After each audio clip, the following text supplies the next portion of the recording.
Barangay LS 91.1 Podcast. Barangay LS 91.1 Podcast.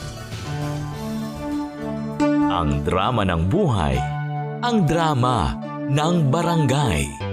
Radyo, nobela.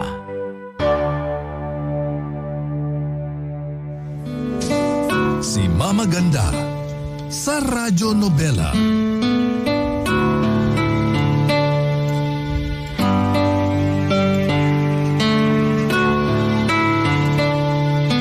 Pagbabago, minsan mahirap itong gawin pero kadalasan ay kinakailangan nating ibahin ang takbo ng buhay natin para sa ating kapakanan.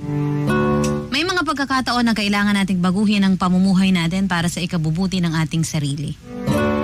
Ikaw, para kanino ang pagbabagong ginagawa mo sa iyong buhay? Sabay-sabay po nating tunghayaan ang kwento ng ating letter sender na si Rosalie dito sa Radyo Nobela. Radyo Nobela. Radyo Nobela.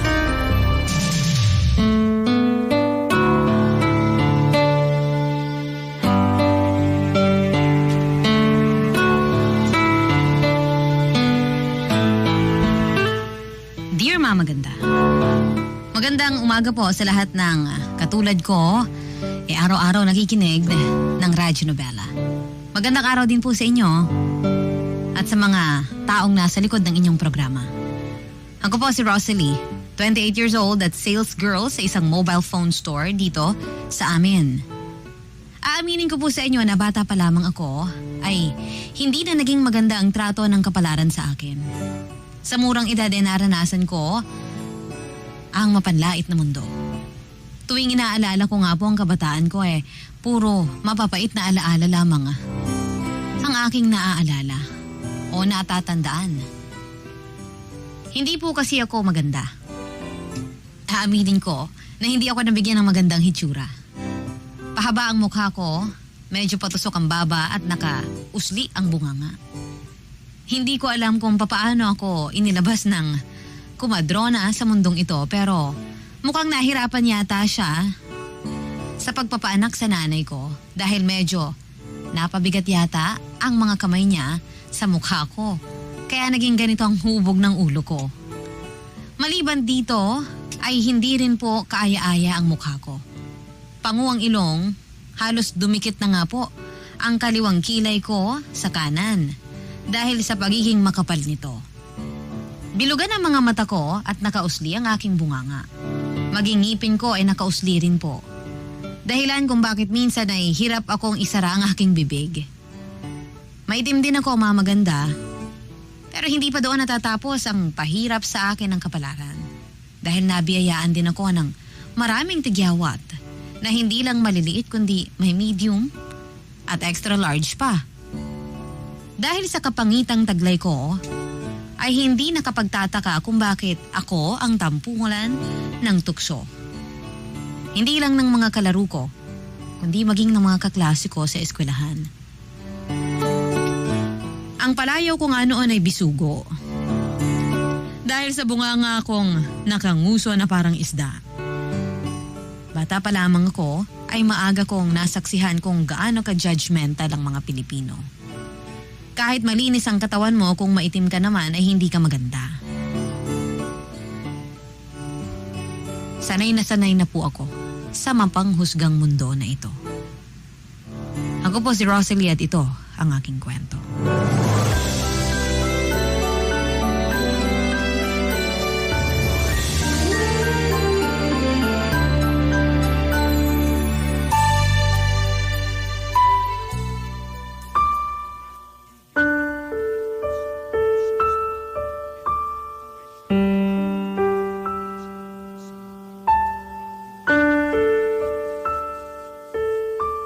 Hoy, bisugo! Bisugo! Bisugo, kinakausap kitang walang yaka. Tumingin ka nga dito. Iharap mo nga sa akin yung mukha mong pangit. Ano ba, Katrina? Kapag kinakausap kita, sumagot ka. Kung gusto mo akong kausapin, tawagin mo ako sa pangalan ko. Kanina pa kita tinatawag Bisugo ako ng bisugo rito, hindi ka namamansin? Ano, maganda ka? Hindi bisugo ang pangalan ko. Anong gusto mong itawag ko sa'yo? Pirana, Ano bang gusto mo? Bakit ka na naman ba nandito? wala lang. Trip ko lang. Sarap mo kasing sampalin eh. Kung wala ka rin namang sasabihin, aalis na ako. Saan ka pupunta? Kinakausap pa kitang bruha ko. Bakit ka ba nananabunot? Ano bang problema mo sa akin, Katrina? May nagawa ba akong kasalanan sa'yo? Yung mukha mo, malaking kasalanan yung pagmumukha mo. Tuwing nakikita kita, nasisira ang araw ko. Kaya pwede ba, huwag mong ibabalandra yung pagmumukha mo sa harap ko? Nakakawalang ganang mabuhay kapag nakikita ka eh. Kung ayaw mo akong makita, huwag kang lumapit sa akin. Ang simple-simple ng problema mo, pinapalaki mo. Para ka kasing basura na pakalat-kalat eh. Nakakapulyot ka ng paligid. Ang dami mong alam. Makaalis na nga rito. Sobing huwag mo akong tatalikuran kapag kinakausap kita eh. Ba't mo ako pinandidilatan? Matapang ka na ngayon? Gusto mo isubsob kita sa kinatatayuan mo? Di kita uurungan ha? Nananahimik ako rito, ikaw to nang gugulo. Huwag mo nga akong sigawan. Sisigawan kita kung gusto ko. Kapag sinaktan mo pa ako, papatulan na talaga kita. Sige nga, lumaban ka nga. Ha? O ano ha? Itulak mo pa ako ng isang beses, makakatikim ka na talaga sa akin. Akala mo natatakot ako sa'yo? Walang yaka! Impacta ka? Huwag na huwag mo akong hahawakan gamit yung madudumi mong kamay. Naiintindihan mo? Ha? Naiintindihan mo? Oh, akala ko ba matapang ka? Tapos iiyak-iyak ka ngayon? Gusto mo sampalin ulit kita? Ano bang ginawa ko sa'yo? Bakit ka ba galit na galit sa akin, ha? Kasalanan ko ba na pangit ako? Kasalanan ko ba na ganito yung itsura ko? Bakit? Bakit kailangan kong masampal dahil sa itsura ko? Bakit? Huwag mo nga akong artihan dyan. Mas lalo ka pang pumapangit kapag umiiyak ka. Nakakasuka. Sa susunod, ilugar mong ugali mo sa itsura mo ha. Huwag kang magmamaldita sa akin kasi pangit ka. At mas maldita ako kaysa sa'yo. Kapal mong labanan ako tapos iiyak ka? Feeling victim ka ngayon? Dinidepensahan ko lang naman ang sarili ko, ha? Ikaw ang nauna eh! Lumaban lang ako! Pwes, sa susunod, alam mo nang wala kang karapatang lumaban sa akin. Kapag tinawag kitang bisugo, sumagot ka. Naiintindihan mo? Hoy, bisugo, sagot! Oo na! Ikaw na magtapon ng basura. Uuwi na kami. Uutusan lang kasi kita tapos ang dami mong sinasabi. Sasagot-sagot pa kasi. Nasampal ka tuloy. Ano? Narinig mo ba yung sinabi ko? Oo! Bilis, itapon mo na yung basura.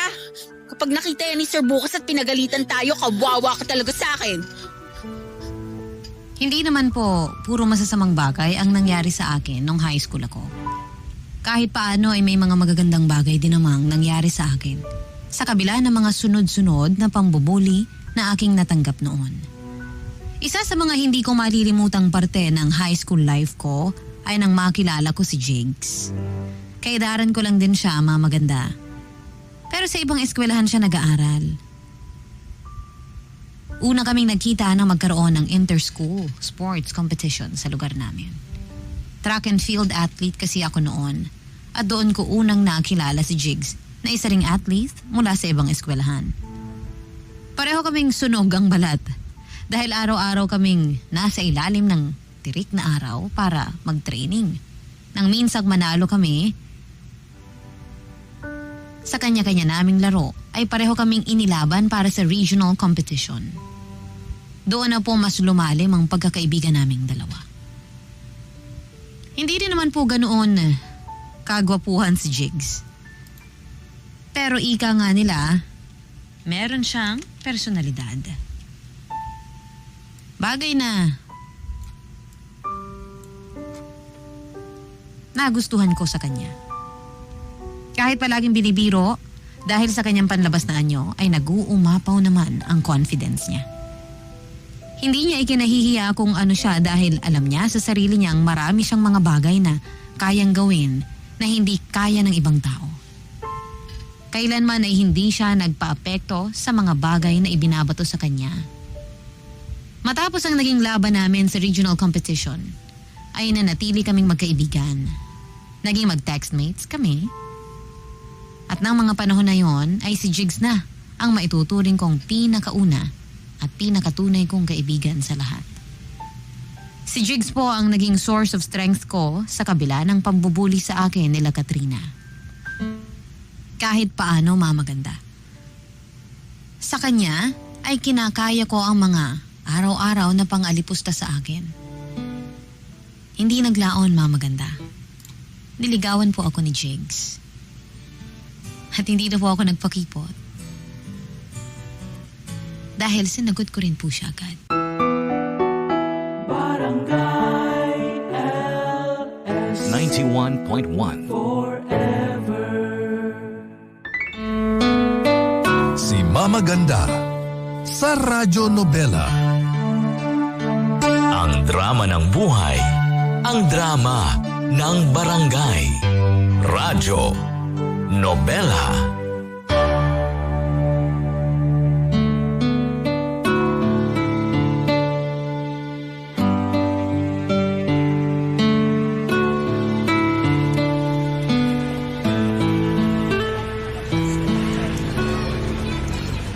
Pasensya ka na. Ito lang kinaya ng budget ko eh. Burger tsaka soft drinks. Ano ka ba? Wala naman yan sa pagkain eh. Ang mahalaga, magkasama tayo ngayon. Kahit na maglakad-lakad lang tayo sa loob ng mall, ayos na sa akin eh. Yan ang gusto ko sa'yo eh. Wala kang ere sa katawan. Ang cowboy mo pa. Tinatanggap mo lahat ng binibigay ko sa'yo. Ang problema nga lang minsan sa mga katulad mong maunawain, palaging inaabuso. Palibasa masyado kang mabait eh. Parang wala naman akong karapatang magreklamo. Sabi nga nila, umarte ng naaayon sa ganda. Eh hindi naman ako maganda. Yung mga magaganda lang ang may karapatang magreklamo sa buhay. Sino naman nagsabi sa'yo niyan? Lahat ng tao may karapatang magreklamo. Lalo na kung tinatapakan ka na ng harap-harapan. Minsan kasi hindi rin healthy yung oo ka na lang ng oo eh. Dapat marunong ka ring humindi. Minsan kailangan mo ring ipaglaban yung nararamdaman mo. Ewan ko. Nasanay na ako sa palaging nakakatanggap ng insulto eh. Teka, sino nagsabi sa'yo na hindi ka maganda? Sabihin mo sa akin kung sino, tatampaling ko yung bunganga. Masyadong pasmado eh. Ay sus, maganda ako? Baka ikaw ang pitikin ko ang bunganga pag pinagpilitan mong maganda ako. Eh totoo naman eh. Maganda ka, Rosalie. Maganda ka sa paningin ko. Kaya nga kita niligawan kasi nagagandaan ako sa'yo. Alam mo, ang salitang ganda, nakadepende yan sa tao. Kung maganda ka sa paningin ko eh, wala na silang magagawa dun. Sinasabi mo lang yan kasi girlfriend mo ko. Sinasabi ko lang kung ano yung nakikita ko. Kung pangit man ang tingin mo sa sarili mo, problema mo na yun. Basta ako, maganda ka para sa akin. Yan ang sinasabi ng mga mata ko. Ewan ko sa'yo. Kumain ka na nga lang. Bisugo? Oy, Bisugo, nandito ka pala.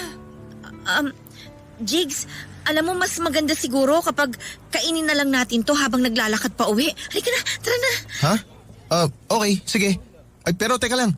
Ipapalagay ko lang sa plastic tong mga soft drinks natin. Wag na, tara na. Hoy, Bisugo, kinakausap kita. Di ba sabi ko sa'yo, wag mo akong tinatalikuran kapag kinakausap kita? Sandali nga, miss. Kami ba kinakausap mo? Hindi. Si Bisugo ang kinakausap ko. Sino ka ba? Kapatid mo ba to, Rosalie? Wag mo na lang siyang pansinin, Jigs. Halika na. Ako boyfriend niya. Ikaw, sino ka ba? Bakit tinatawag mo na bisugo si Rosalie? Ha?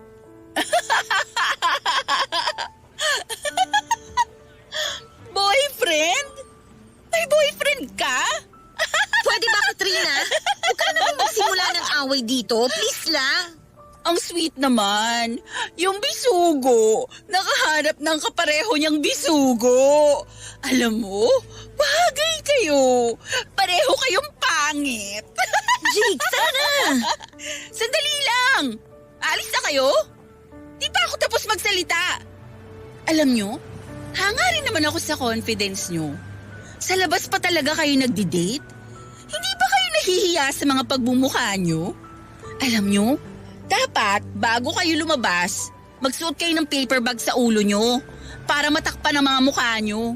Baka kasi matroma yung mga taong makakasalubong nyo pag nakita yung pagmumukha nyo eh. Hindi bale, Magpapadrawing ako sa kapatid kong grade 1 ng mukha tapos itapal natin dyan sa pagmumukha nyo. Sure ako, mas maganda pa yung drawing niya kaysa sa mga itsura nyo. Alam mo, Katrina, kung wala ka lang din namang magandang sasabihin, pwede bang lubayan mo na lang kami? O sige, madali lang naman akong kausap eh. O siya, iiwanan ko na kayo dito, baka tuluyan pang masira ang araw ko. Bye Bisugo 1, bye Bisugo 2. Excited na akong makita ang magiging itsura ng mga anak nyo. Good luck sa love life nyo, ha? Sana huwag kayong magsawa sa mukha ng isa't isa. Bye! Sino ba yun? Oh, ngayon mo sabihin sa akin na maganda ako. Oh, Rosalie, sandali lang! Saan ka pupunta? Uwi na ako! Nawalan na ako ng gana. Para kaming mga basang sisiw noon ni Jigs. Habang sunod-sunuran,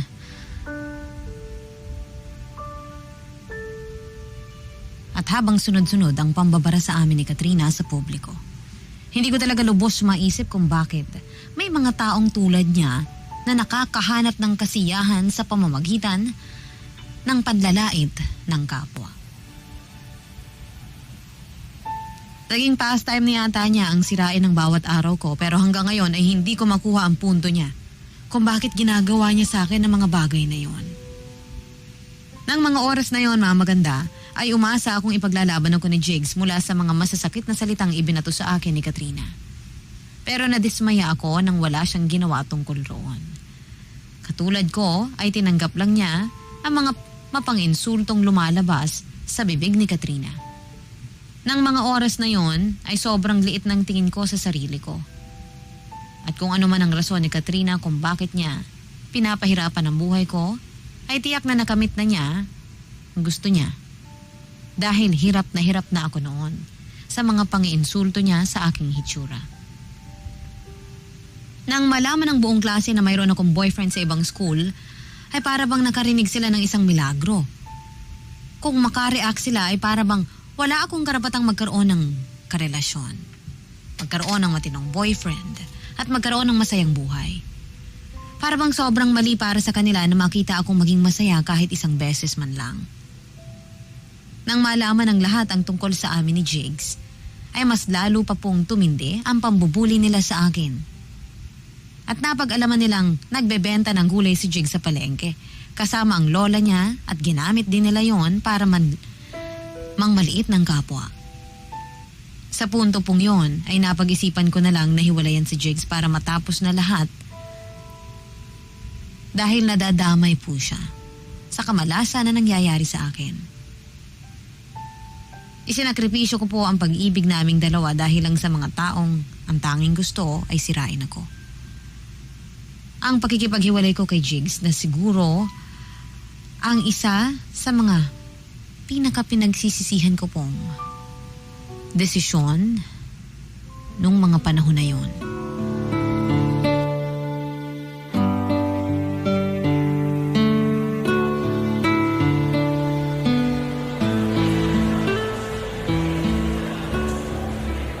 Hi, miss. Ano yung mga product na ino-offer nyo? Hello, good afternoon, sir. Ano po bang hanap nyo? Naghahanap po ba kayo ng bagong cellphone? Marami po kaming bagong model ngayon. Kung gusto nyo po, pwede muna kayong pumasok sa loob para maipaliwanag ko po sa inyo yung mga product namin. Mga cellphone pala binibenta nyo. Sige, tara sa loob para makita ko. Pasok po kayo. Para kanino po ba yung hanap ninyo? Para po ba sa inyo? Actually, hindi talaga ako naghahanap ng phone eh. Kakabili ko lang din kasi nitong phone ko. Gusto ko lang sanang itanong ko ano pangalan mo. Ganun po ba? Naku, pasensya na po kayo, sir. Nasa kalagitnaan po kasi ako ng trabaho ngayon. Bawal po kasi sa amin na makipagchismisan habang naka-duty. Ganun ba? O sige, mag-i-inquire na lang ako. Kung bibili ba ako, sasabihin mo na pangalan mo? Ako po si Rosalie. Hello, Rosalie. Ako si Leo. Nice to meet you. Nice to meet you rin po. Ano po bang klaseng phone ang hanap ninyo? Pang-gaming po ba? Kung yung pangmalakasan ang gusto nyo, sakto po ang dating nyo. Kasi may dalawa kaming bagong release na model ngayon. Ano ba yung latest? Ito po, Bagong release lang to last week. Mainit-init pa, sir. Maganda tong pang selfie. Tsaka fast charging din. Tapos sa abot ng mahigit sa 1 araw ang battery life. Kapag kinuha niyo po ito, meron po kayong 1 taong warranty basta itago niyo lang po yung resibo. 1 taon? Ikaw, ilang taon ka na ba? Ako po, 28 na po ako, sir. Pero ito pong phone na to, maganda rin po to for gaming. Malaki yung memory storage tsaka may extra RAM din po. Kung gusto niyo naman ng dual SIM, meron po kami nitong... Sige, kukunin ko na yan. Alin po ang kukunin niyo, sir? Yung fast charging po ba o yung dual SIM? Yung phone number mo sana. Pwede bang makuha ang phone number mo? Naku, kayo talaga, sir. Kung gusto niyo, ilalagay ko na lang po yung number ko sa cellphone na bibilihin ninyo. Magaling ka mag-sales talk ha? O sige, kung isang cellphone ang kapalit ng number mo, kukuha ko ng isa. Talaga, sir? Yung totoo po. Oo nga. Ano ulit ka mo yung mas maganda? Ito po, itong isa. Kaka-release lang po nito last week. Ano pong gusto niyong kulay, sir? Pili na po kayo. Ikaw nang bahala. Basta yung kasing ganda mo ha. Alam niyo, sir, ako yung nagbebenta sa inyo ng produkto pero ikaw tong mas mabulaklak ang dila. May bebenta rin po ba kayo sa akin? Masyado bang mabulaklak ang dila ko? Ganito kasi talaga ako kapag may natitipuhan ako. Nililigawan ko na kaagad. Mahirap na, baka makuha pa ng iba. Habang may opportunity, sunggab lang na sunggab. Alin po bang tinutukoy niyo? Yung phone o... Ikaw. Ikaw ang tinutukoy ko. Yung puso mo, naka-reserve na ba sa iba? Wala pa po akong boyfriend. Single na single po ako ngayon at ready to mingle. Kung ganon, pwede ba kita maayang kumain? Early dinner, bago magsara tong mall. Teka, anong oras na ba? Ay, may 1 hour pa po bago matapos ang duty ko. 4 o'clock po kasi ako nag-out eh. Willing to wait. Ang mga tulad mong magagandang dilag, dapat hinihintay. Kung papayag ka makipag-date sa akin mamaya, hihintayin talaga kita. Pero wag mo akong paasahin ha. Baka mamaya oo ka, tapos bigla mo akong indyanin. Huwag kang mag-alala, sir. Hindi ako umuurong sa mga pangakong binibitiwan ko. Hindi ako marunong mag-ghost, no? Dapat lang. Kasi hindi ka naman mukhang multo. Mas mukha kang anghel. Kayo talaga, sir. Sandali lang po ha. I-check ko lang po yung phone na binili nyo. Actually, mas maganda ko ikaw na lang mag-abot sa akin yan mamaya. Babayaran ko na ngayon, tapos ibigay mo sa akin mamaya pagkatapos ng duty mo. Okay ba yon? Maghahanap na lang muna ako ng lugar para sa first date natin. Habang hinihintay kita matapos sa duty mo. Ganong kalaki ang tiwala nyo sa akin, sir? As in, iiwan nyo sa akin tong phone? Hindi mo naman itatakbo, di ba? Hindi naman po, pero kahit na.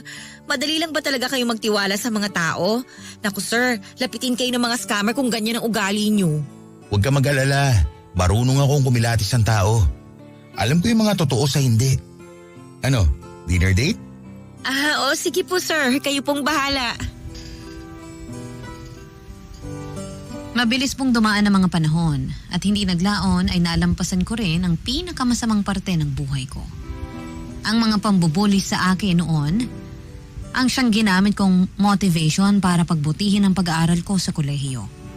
Kumuha po ako ng kursong Business Administration at tinapos ko po ang 4 na taong pag-aaral gamit ang inspirasyon na kapag nakapagtrabaho na ako ay mayroon na akong kakayahang baguhin ang hitsura ko na isa sa mga naging dahilan kung bakit nasira ang kabataan ko.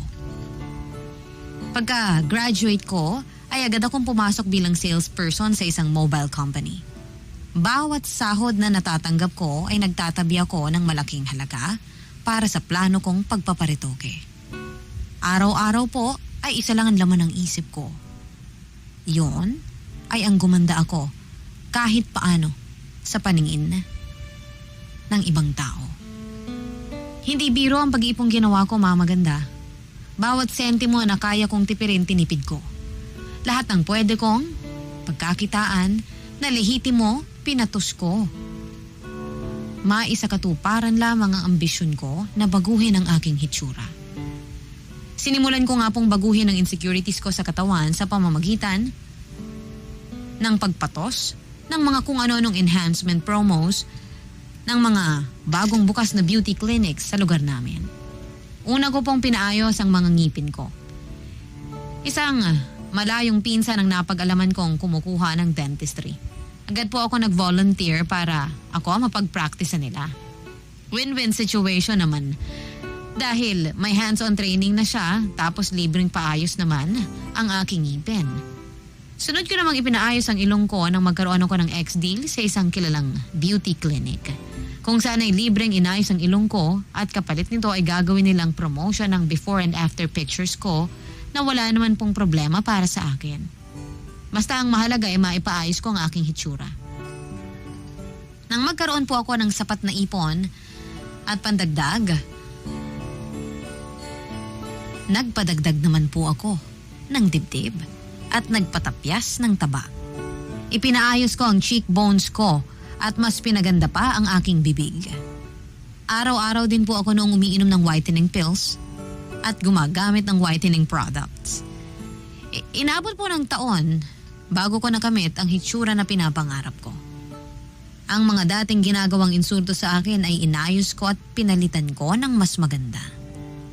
Ang dating pangit na Rosalie ay isa na ngayong maganda.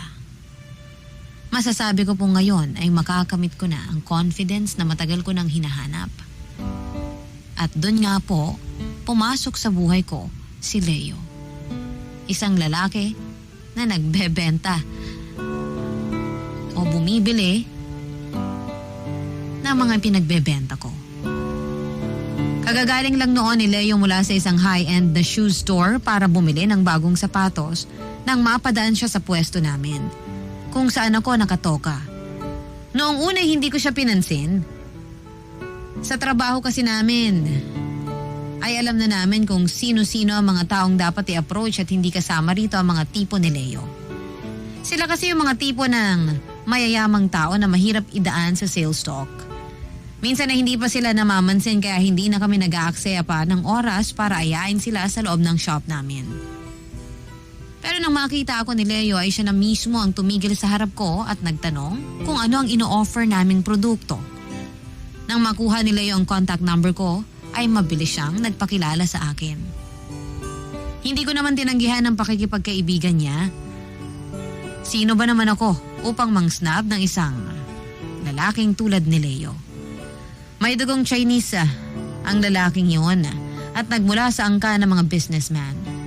May sarili rin siyang business na food sa isang food industry at hindi lang ito isa, kundi 3 mamaganda.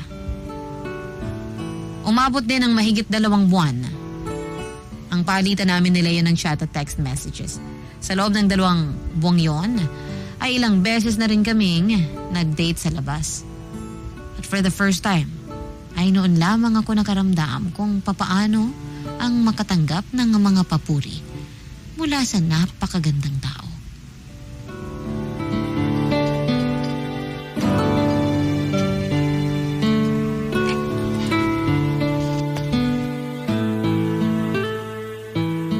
Salamat sa paghatid, ha? Wala yun. Trabaho ko to bilang boyfriend mo. Gusto mo bang pumasok na muna sa loob? Sure, why not? Ngayon lang ako makakabisita sa bahay nyo simula nung naging tayo.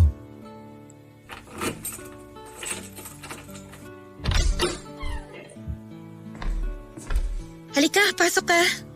Pagpasensyahan mo na tong maliit naming bahay, ha? Hindi kasing laki ng mansyon nyo. Wala namang problema sa maliit na bahay eh. Kasama mo dito mga magulang mo? Oo, kasama ko dito si nanay. Huwag ka mag-alala, tulog na yon, panigurado. Gusto mo ba ng may inom? Kape? Juice? Tubig na lang. Sige, sandali lang ha, kukuha ko sa kusina.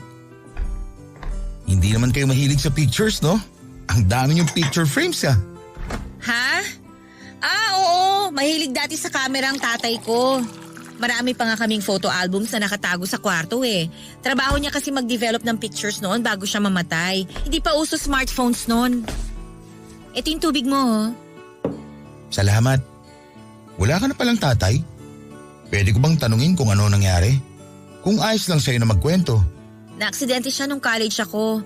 Bumangga sa poste ng ilaw yung minamaneho niyang sasakyan. Lasing kasi, kaya ayun, nawala ng kontrol.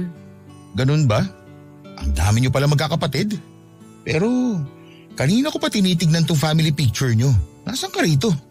Anong picture ba? Patingin? Ito ba? Ako yung nasa gilid. Nene pa ako dyan. Bagong graduate lang ako sa high school dyan eh. Ikaw to? Bakit parang Parang ang layo yata ng itsura mo dati. Ha? Naku, mahabang kwento eh. Kwento mo na, makikinig ako. Nung bata kasi ako, hindi talaga ako kagandahan. Makikita mo naman sa mga picture dyan. Masyado kasi ako nabully nung bata ako. Kaya ayun, nung lumaki ako… Puberty. Hindi. Nung nagkatrabaho ako, nagpa-enhance ako ng muka. You mean, nagparitoke ka?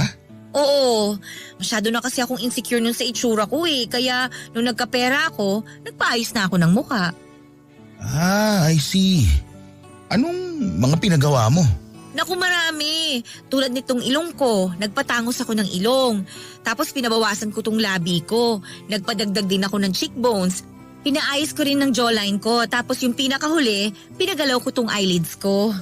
May natitira pa bang natural sa mukha mo? Ha? Anong ibig mong sabihin? Parang nagalaw na yata ng doktor lahat ng parte ng mukha mo eh. Bakit? Masama bang magpaayos ng mukha? Hindi naman, pero sana sinabi mo sa akin nung una tayo magkakilala na nagparitoke ka pala. Kailangan ba? Anong gusto mong sabihin ko? Hi, I'm Rosalie, retokada ako. Ganun ba? Hindi naman sa ganun. Ang ibig ko sabihin, at least sana nabanggit mo man lang sa akin na nagpa-enhance ka pala.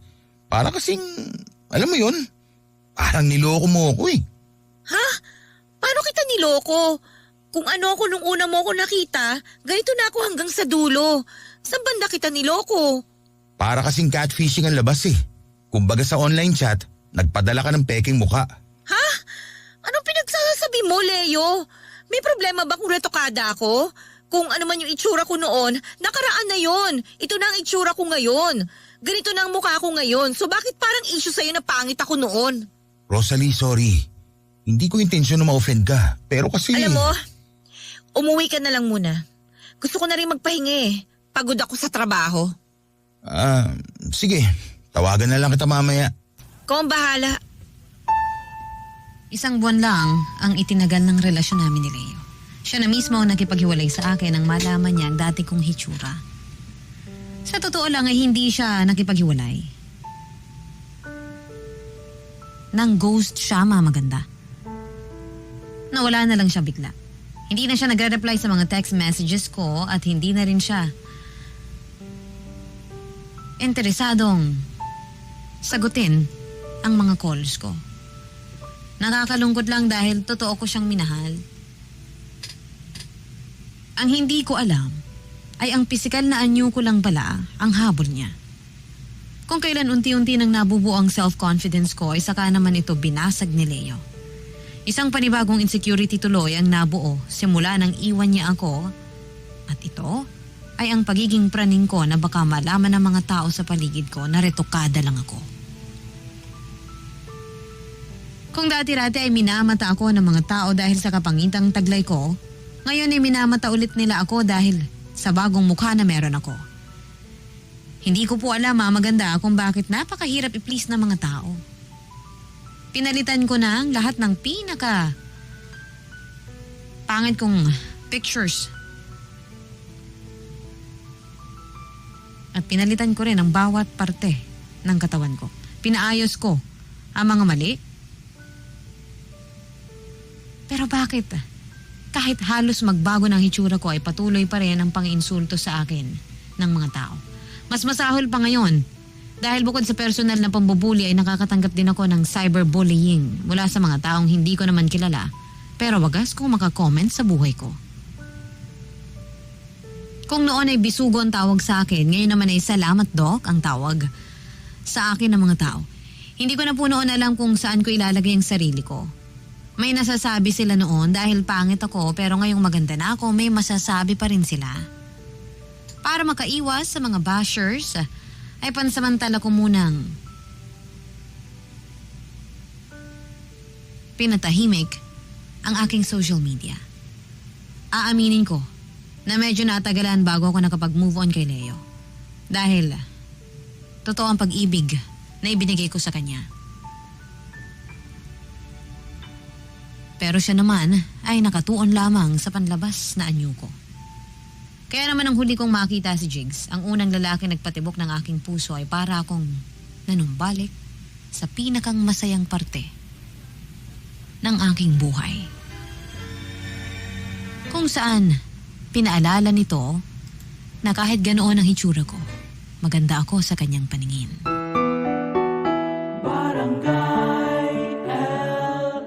In Lucena, 91.1. Si Mama Ganda sa Radyo Nobela.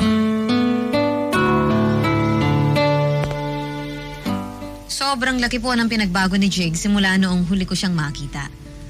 Nung naghiwalay kasi kami noon nawala na kami ng komunikasyon sa isa't isa hanggang sa tuluyan nang nagkalayo ang landas naming dalawa. Kaya naman laking gulat ko noong muli ko siyang makita. Sunog pa rin naman ang balat niya, pero hindi kasing itim na tulad ng dati. Ngayon ay kuminis na ang balat niya, pangu pa rin ang ilong, pero hindi na po ito ang una mong mapapansin sa kanya. Naka-jackpot yata siya sa puberty stage niya, Mama Ganda. Mas naging define ang mga feature ng katawan niya. Mas lumabas ang magagandang asset sa kanyang mukha dahil siguro nagkalaman na siya. At hindi tulad noon na payatot. Nagkaroon siya ng jawline at umumbok ang mga pisngi. Mas kumisig din ang katawan na para bang babad sa gym. Malinis na siyang tingnan, hindi katulad noon na parang wala siyang pakialam sa kanyang panlabas na anyo. Sobrang saya ko nang muli ko siyang makita. Ang kaisa-isang tao na naging kakampi ko nung lugmok na lugmok ako sa buhay. Para bang bumalik ang dati naming koneksyon nang muling magtama ang aming mga mata. Agad ako nagpakilala kay Jigs. Nang mamukaan niya kasi ako sa isang bar. Nung unay nalito siya dahil hindi niya ako nakilala pero matapos kong ikwento sa kanya ang lahat ng pinagdaanan ko, mabilis na wala ang awkwardness namin sa isa't isa. At aaminin ko na noong muli kong nakita si Jigs ay nanghinayang ako. Ang laki po ng naging realization ko.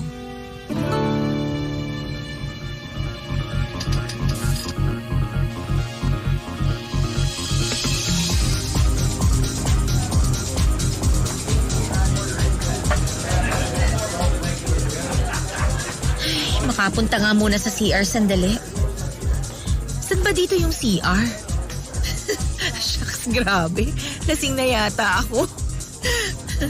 Oops, Oy! sorry. I'm so sorry. Jigs? Oh my gosh, ikaw nga! Kumusta ka na? Ang laki na nung ipinagbago mo Pasensya na miss pero magkakilala ba tayo? Wow, nakalimutan mo na ako? Ako si Rosalie! Nung high school! Rosalie? Rosalie?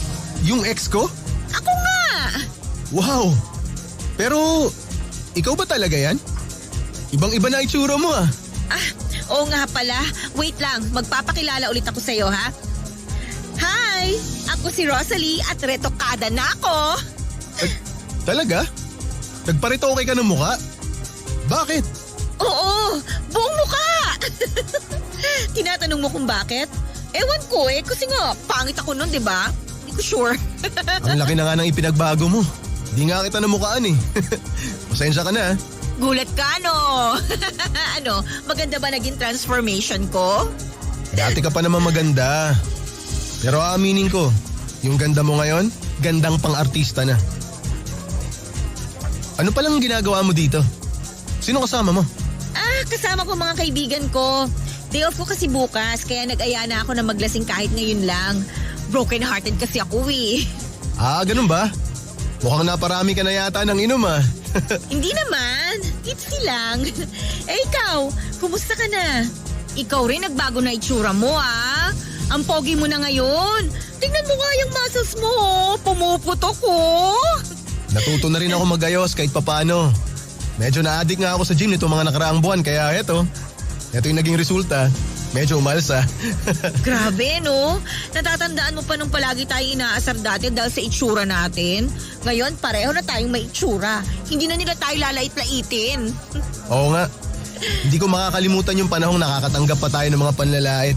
Kaya ka nga nakipaghiwalay sa akin nun kasi hindi ako gwapo, di ba?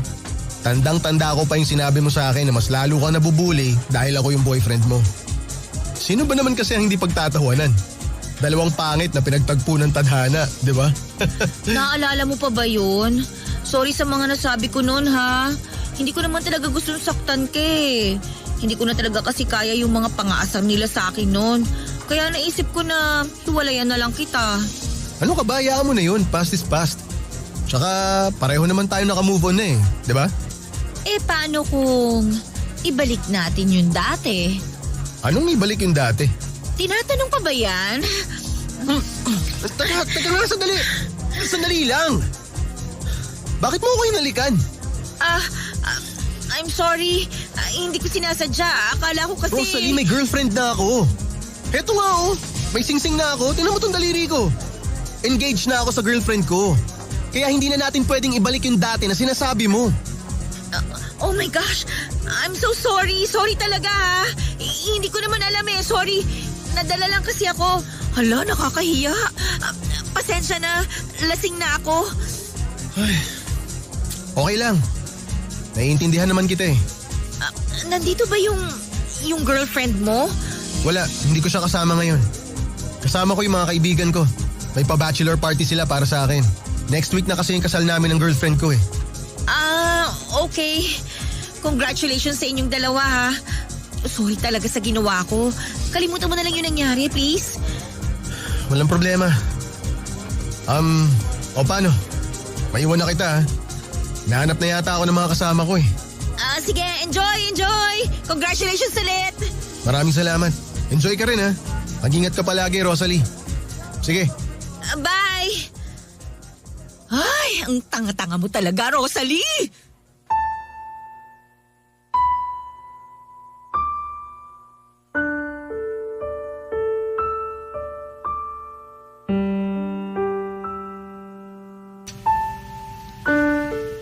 Minsan, napapaisip na lang ako na nakakatawa talaga ang takbo ng mundo. Minsan may mga taong bigla nilang sinuswerte at ang kapalaran na mismo ang humuhulma nito sa kanilang buhay. Tapos may mga katulad ko namang kinakailangang paghirapan ng bawat galaw para lang makamit ang inaasahang pagbabago. Ang problema nga lang, kahit anong paghihirap ang gawin ko ay ganoon pa rin. May masasabi pa rin ng mga tao sa akin. Ang naging pagkikita namin ni Jigs ay siya na rin ang huli. Hindi na ako nag-effort pa na ibalik ang dating relasyon naming dalawa. Lalo na't engaged na, to be married na siya. Ayoko rin naman makasira ng relasyon. At baka karmahin pa ako kaya hinayaan ko na lang si Jigs sa kanyang buhay. Habang buhay ko na lamang na pagsisisihan ang ginawa kong pagsira sa puso niya noong bata pa lamang kami. Mabilis na lumipas ang mga taon at isang high school reunion ang plenano ng batchmates ko. Noong una ay hindi ko ito pinansin dahil hindi naman naging maganda ang buhay ko noong nag-aaral pa ako. Sa katunayan, wala naman akong mga kaibigan roon.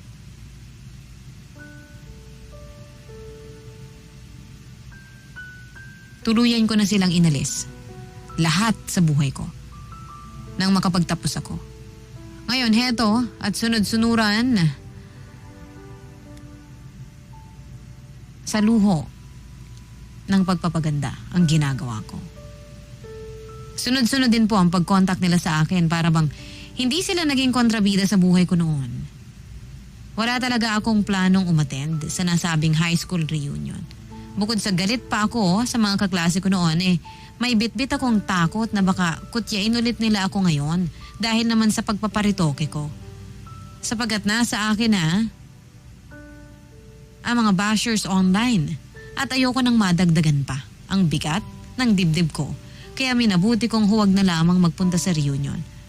Kaso nang puntahan ako ng taong pinakaayaw kong makita na si Katrina sa bahay upang personal na imbitahin. Doon na po ako nagpasya.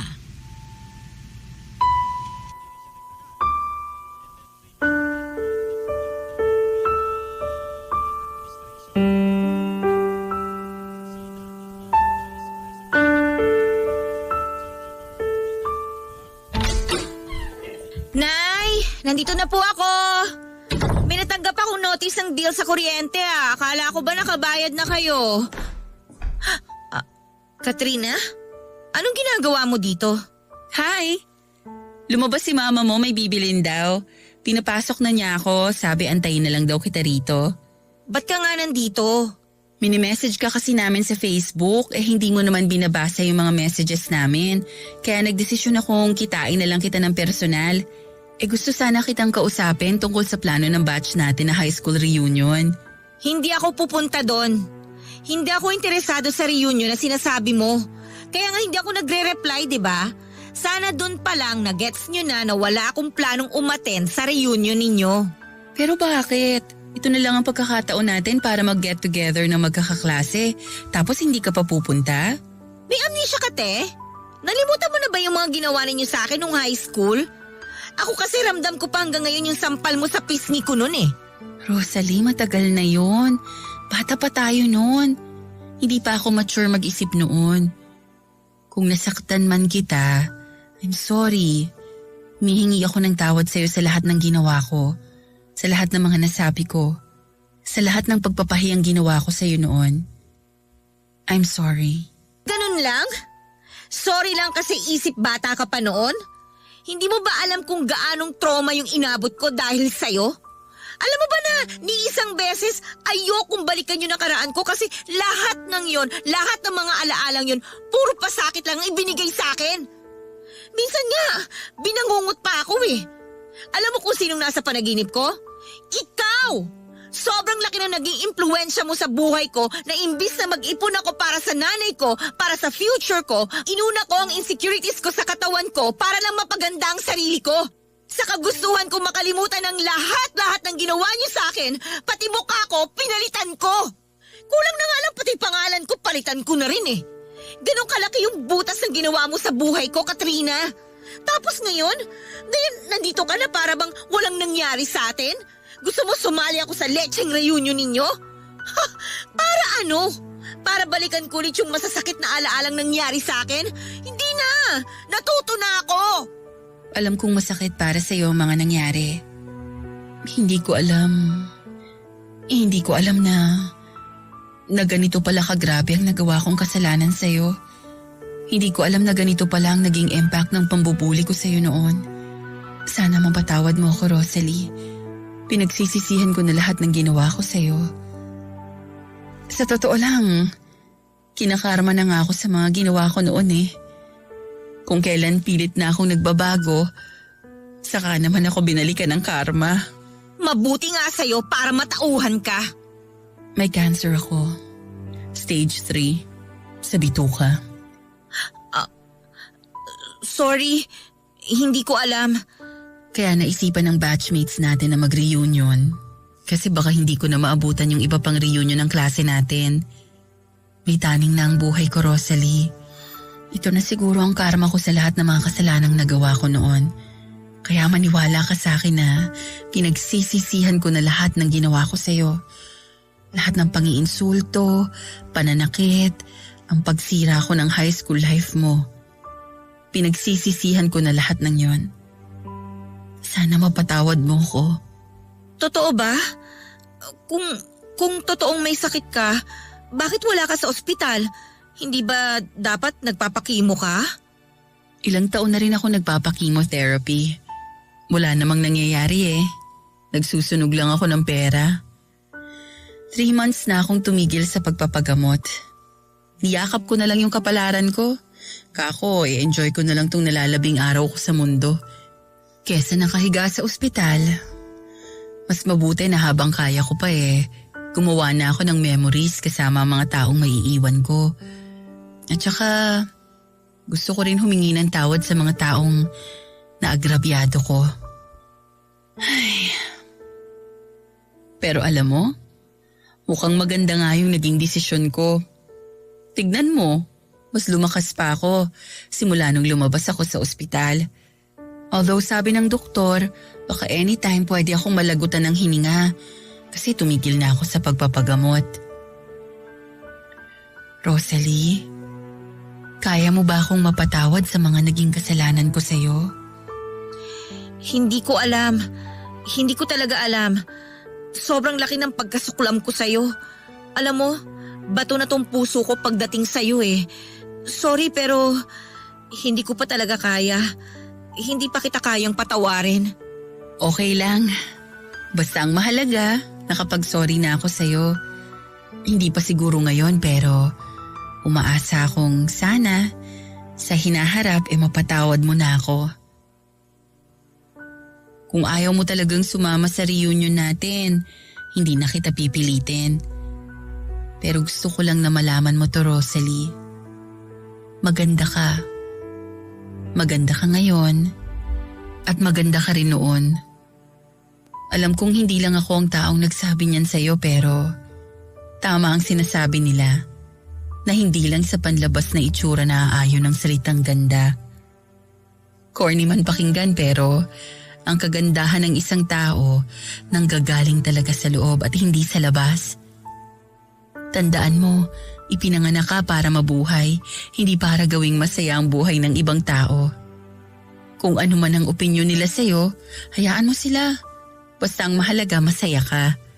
Makontento ka. At higit sa lahat, wala kang tinatapakang tao. Sana matanggap mo na ang sarili mo. Sana balang araw, matanggap mo ang totoong ikaw. O sige, maiwan na kita. Katrina, sandali lang. Salamat.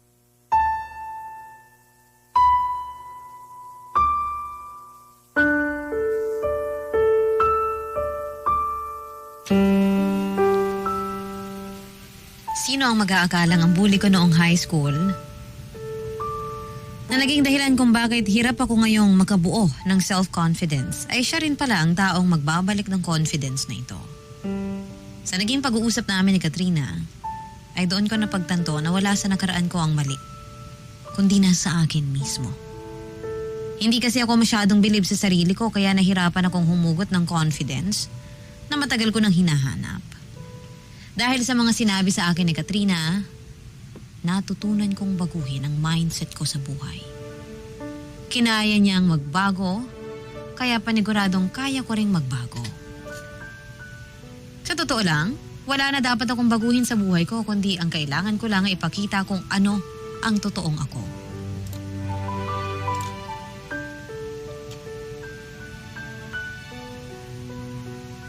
Yun po ang kailangan ko, Mama Ganda. Pilit ako naghanap ng validation mula sa publiko.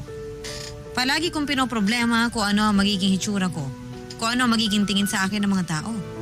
Masyado akong na-absorb sa mga kagustuhan nila sa puntong hindi ko na alam kung ano ang gusto ko mismo.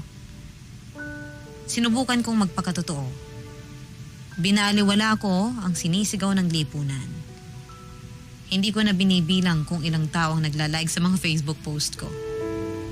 Hindi ko na pinoproblema kung kita ang tagyawat ko sa mukha. Inalagaan ko ang sarili ko para sa kapakanan ko at hindi dahil para sa mga tao sa paligid ko. Maniwala kahit sa hindi, doon ko lamang nakamit ang inaasam ko na kapayapaan. Naging kontento ako sa buhay noon ng mga panahon na yon. Kung kailan natutunan ko ng mahalin ang sarili ko ay doon naman dumating ang blessing sa buhay ko. Si Jerome, ang lalaking minahal kung ano ako ngayon at kung ano ang mga pinagdaanan ko noon. Minahal niya ako para sa aking nakaraan at sa kasalukuyan, pati na rin sa hinaharap. Ngayon, engaged na kaming dalawa. Nakatakda ng magpakasal bago ko pa man ipanganak ang panganay namin. Gusto ko rin sana noong dumalo sa high school reunion namin pero hindi umayon ang schedule ko kaya hindi rin po ako nakapunta. Sumunod na taon ay tuluyan ng ginupo ng sakit na cancer, si Katrina. At di kalaunan ay nagpaubaya na lang siya sa kamatayan. Sumulat po ako sa inyo upang magsilbing inspirasyon ng aking karanasan. Huwag nating trabahuhin kung ano ang magiging opinyon ng mga tao sa ating buhay. Pagkos ay ayusin natin ang buhay natin para sa ating sarili at para rin sa mga taong minamahal natin at minamahal tayo. Hanggang dito na lamang po, Mama Ganda. Maraming salamat po sa pagkakataong ito. Muli, ako ang inyong forever kapuso at kabarangay. Rosalie. Ang drama ng buhay, ang drama ng barangay. Radyo Nobela.